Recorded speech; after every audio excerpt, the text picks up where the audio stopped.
Yang berusaha Cik M. Rosdi Osman, berusaha SK Pusat Dengun, Cik Gali Yusuf PK1, Puan Surya Ismail PKM,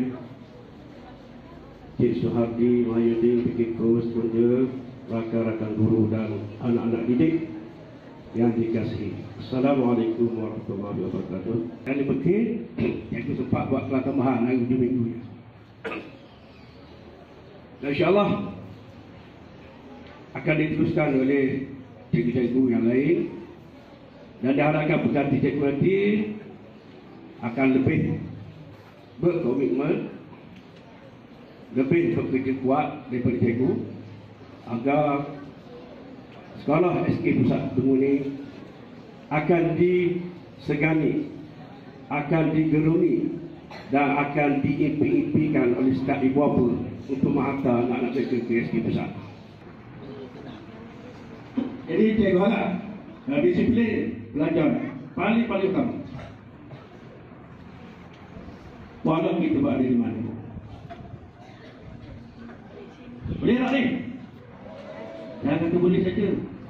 Kalau dikatakan setiap minggu ada saja ulasan tugas, sampah, syarat dan sebagainya, hari-hari itulah.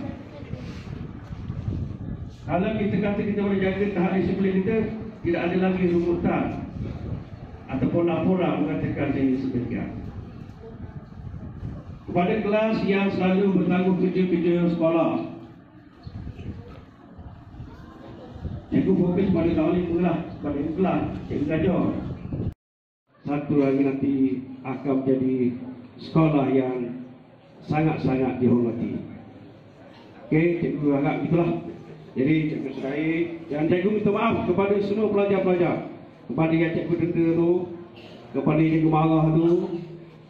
Bukan cikgu marah kerana benci pada kamu, tapi kerana nak membentuk kamu. Yang di sini anak-anak yang mak ayah didik tu lah. Akak tanya, yang ada di sekolah pusat, bukan ada di sekolah lain. Yang ada di sekolah pusat, oh tak ramai. Ya, cikgu ingat ramai.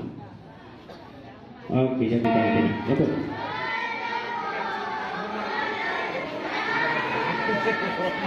Allah